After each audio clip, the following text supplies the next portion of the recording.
As governor, Bill Haslam was always looking forward, moving forward. So it might surprise some to know he is just as often looking back.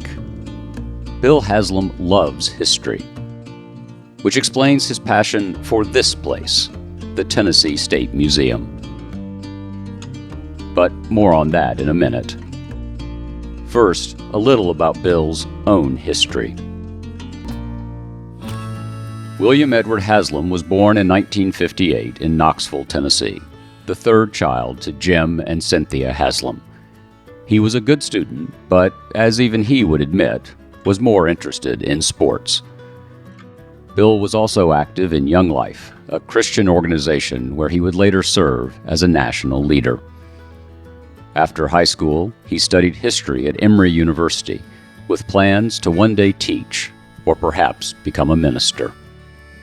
It was here, most notably, that he met Chrissy Garrett and fell in love. They married in 1981 and raised 3 children, who blessed them with a van load of grandchildren. Bill returned home after graduating from Emory to help build his family's company, Pilot, where he worked his way up to president. Later, he and his friend, Brad Martin, jumped into a new venture that led to his appointment as CEO of Saks Fifth Avenue's e-commerce division. But this is where Bill's story took a turn, from loving history to making it.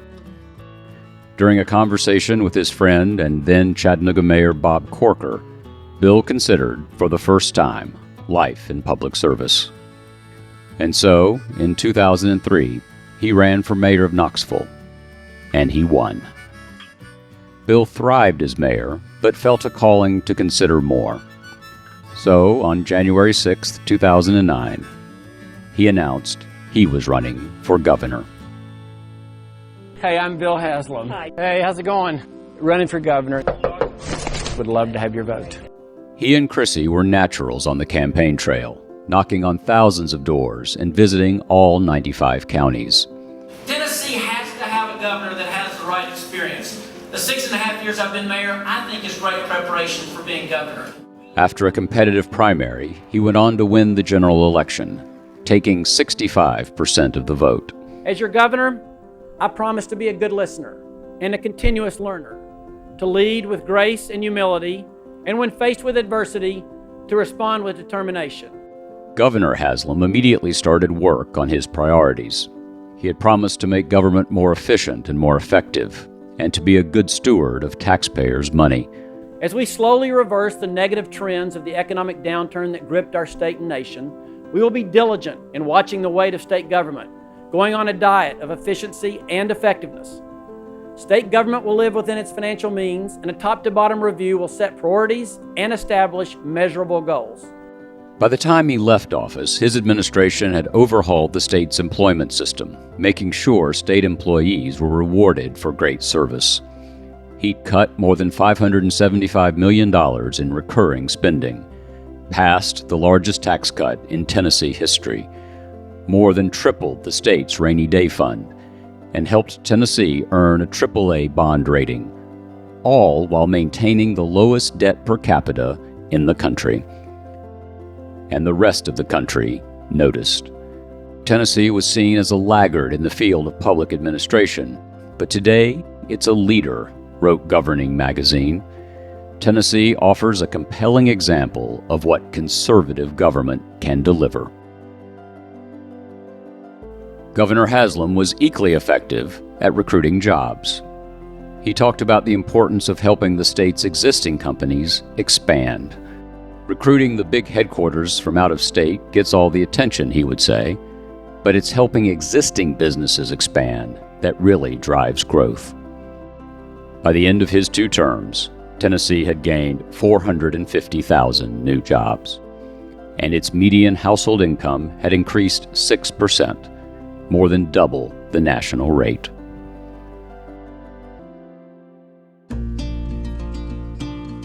But it was Bill's passion for education and the policy initiatives he championed that put Tennessee in the national spotlight.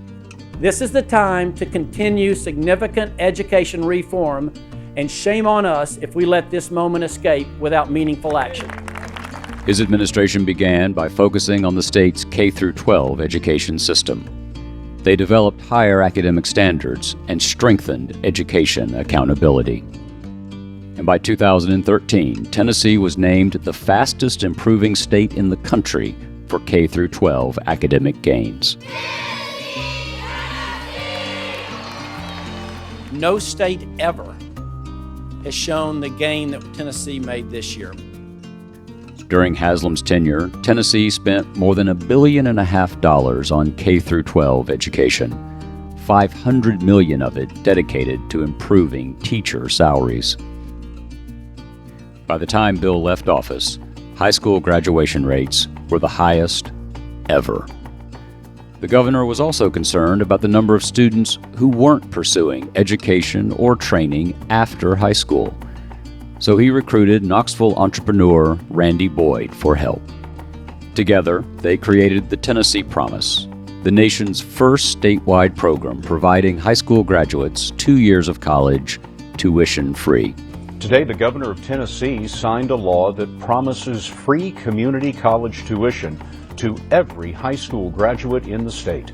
They also created a companion program called Tennessee Reconnect, which allowed adult students to return to school without cost. Both initiatives were immediately successful. The college-going rate increased by 5%, and an additional 8,000 low-income students enrolled in college.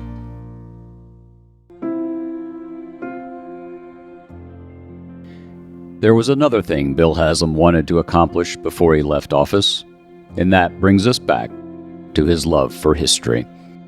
He set out to build a new home for the Tennessee State Museum. It wasn't an easy task, securing state and private money to fund the project, but his persistence paid off, and in 2015, construction began. To ensure its completion, Bill and his family made their own financial contributions and led efforts to finish the job. 1, 2, 3. Which makes this moment, the museum's dedication, well, historic.